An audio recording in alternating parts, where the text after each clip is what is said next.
ના વ્યૂ અને technical setup સાથે શરૂઆત કરીએ, કારણ કે જે ગઈકાલે ઘણા સેશન્સ બાદ માર્કેટમાં ખરીદારી તો આપણને જોવા મળી. ક્લિયરલી ટ્રેડ ડીલની એક અસર હતી, પરંતુ એફઆઈએસ પણ ખાસા પોઝિટિવ. કેશ અને એફએન્ડોમાં 17,000 કરોડથી વધારેનું બાઇંગ છે. આજના ગિફ્ટ નિફ્ટીના સંકેતો જે છે 20 અંક આસપાસની અંદરમાં સૂચવી રહ્યું છે, પરંતુ ઓવરઓલ આપ કઈ રીતે જોઈ રહ્યા છો માર્કેટને, અને હવે ઇન્ડેક્સ માટે શું સ્ટ્રેટેજી ધ્યાનમાં રાખીએ?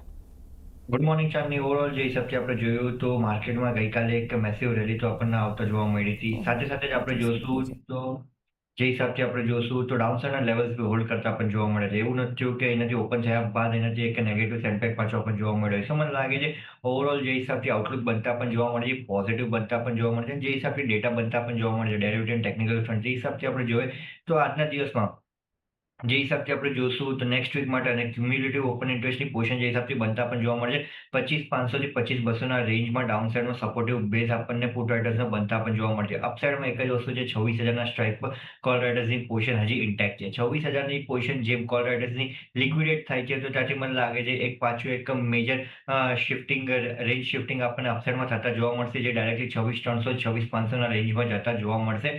સો કરન્ટલી એના જે આઉટલુક પોઝિટિવ છે, લોંગની પોઝિશન ક્રિએટ કરી શકાય. જે હિસાબથી ટેકનિકલ સેટઅપ બનતા પણ જોવા મળશે, એ હિસાબથી આપણે જોશું તો ઇન્ટ્રાડે ફ્રન્ટ પર જે આપણને ફર્સ્ટ રેઝિસ્ટન્સ જોવા મળશે નિફ્ટીમાં, એ 25,840નો જોવા મળશે. 25,840ના લેવલ આપણે જોશું તો ફિબોનાકીનો લેવલ આવતા આપણને જોવા મળે છે. જેમ એ લેવલનું ક્લિયરન્સ મળે છે, તો ત્યાંથી પાછો આપણને 150 થી 200 પોઈન્ટનું મોમેન્ટમ આપણને ગેઇન થતા જોવા મળશે.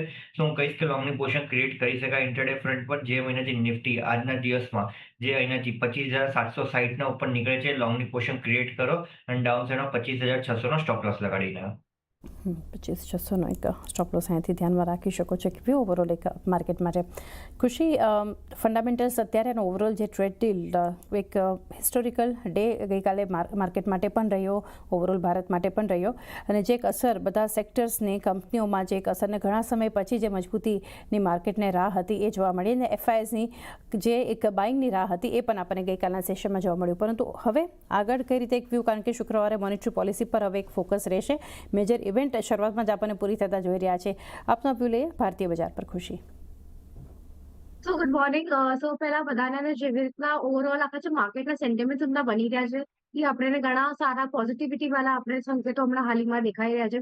કેમ કે અગર આપણે જે યુએસ અને ઇન્ડિયાના વચ્ચેની અગર આપણે ટ્રેડ ડીલની અગર આપણે વાત કરશું, સો ઓલમોસ્ટ 10 મહિના પછી આપણને આ સક્સેસફુલ ડીલની આપણને બહાર આવ્યું છે. સોરી. તો ઓલમોસ્ટ 10 મહિના પછી આપણે ટ્રેડ ડીલનું જે સક્સેસફુલ ડીલને આપણને જે વાત હતી આપણને બહાર આવી છે, અને ઘણી અવેટેડ ન્યૂઝ હતી આપણા માટે. ઘણા સમયથી આપણે વેઇટ કરી રહ્યા હતા કે ક્યારે આપણા સામે ઇન્ડિયા અને યુએસના વચ્ચેની ટ્રેડ નેગોશિએશન્સની વાત આપણા સામે આવશે. કે ઘણા ટાઈમથી આપણે માર્કેટ્સના અંદર આપણે વેઇટ કર્યા હતા, અને આ જે અનસર્ટનિટી હતી એના વજહથી ઘણું એક પ્રેશર આપણે માર્કેટમાં આપણે જોયું, ઘણું બધું વોલાટિલિટી વાળા આપણે સેશન્સ જોયા હતા. સો એના બાદ જ આ એક રિલીફ સેન્ટિમેન્ટ હવે આવ્યું છે. એના કારણે આપણે માર્કેટના અંદર ઓવરઓલ એક સારી એવી પોઝિટિવિટી આપણે માર્કેટના અંદર જોઈ રહ્યા છે. સાથે જ ઘણા બધા સેક્ટર્સમાં આનું એક ખાસ સારું એવું પોઝિટિવ ઇમ્પેક્ટ થયું છે. આપણે જે એક્સપોર્ટ ઓરિએન્ટેડ સેક્ટર્સ છે, જે ઇલેક્ટ્રોનિક્સ છે, કે જેમ્સ અને જ્વેલરી છે, ટેક્સટાઇલ છે, આપણને આ બધા જ સેક્ટર્સમાં આપણને કાલે પણ એક સારો એવો આપણને ઉછાળો જોવા મળ્યો હતો. અને એક્સપેક્ટેશન્સ છે કે આની જે ટ્રેડ ડીલની જે પોઝિટિવિટી વાળો જે ઇમ્પેક્ટ છે આપણને શોર્ટ ટર્મમાં આપણને બધા સેક્ટર્સના ઉપર જોવા મળશે. અને સાથે જ જેમ તમે પણ જણાવ્યું, હમણાં મોનેટરી પોલિસી પણ આવવાની છે. તો આપણું હમણાં હાલમાં એક મેજર ફોકસ આપણી મોનેટરી પોલિસી પર હશે, કેવી રીતના આપણને રેટ્સ કટ મળે છે કે નહીં. તો એના વજહથી આપણને જે બેન્કિંગનું આપણું જે નેક્સ્ટ ડિરેક્શન હશે બેન્કિંગ સેક્ટર માટે, આપણને એના પર પણ થોડી આપણને એક ડિરેક્શન મળશે. સો હાલમાં જે ઓવરઓલ જે સેન્ટિમેન્ટ્સ બની રહ્યા છે બજેટના બાદ, ટ્રેડ ડીલના અનાઉન્સમેન્ટના બાદ, થોડા ઘણા પોઝિટિવિટીના તરફ જઈ રહ્યા છે. ઘણા બધા સેન્ટિમેન્ટ્સ સુધર્યા છે હમણાં હાલમાં માર્કેટ્સમાં પહેલા કરતા. સો હવે આપણે જોવાનું રહેશે કે રિકવરી જે આપણે માર્કેટમાં આપણે જોતા આવ્યા છે હમણાં લાસ્ટ 2 સેશનમાં, એ આગળ કેવી રીતના વધી રહ્યું છે. કેમ કે ઓવરઓલ જેટલું ફિયરનો માહોલ હતો, અનસર્ટિનિટીનો માહોલ હતો, એના પછી હવે થોડી ક્લેરિટી અને ડેવલપમેન્ટ આપણે માર્કેટમાં જોઈ રહ્યા છે. સો નેક્સ્ટ ફ્યુ ડેઝ આપણા માટે એક રિકવરીના માટે ઘણા ક્રુશિયલ રહેશે. કેવી રીતના માર્કેટ ઓવરઓલ આ બધા જે ફેક્ટર્સ છે એને ડાયજેસ્ટ કરી રહ્યા છે, કેવી મોનેટરી પોલિસી આવે છે, અને આગળ ચાલતા આપણને લોંગ ટર્મમાં આનો ઇમ્પેક્ટ આપણને કેવો દેખાવા મળશે.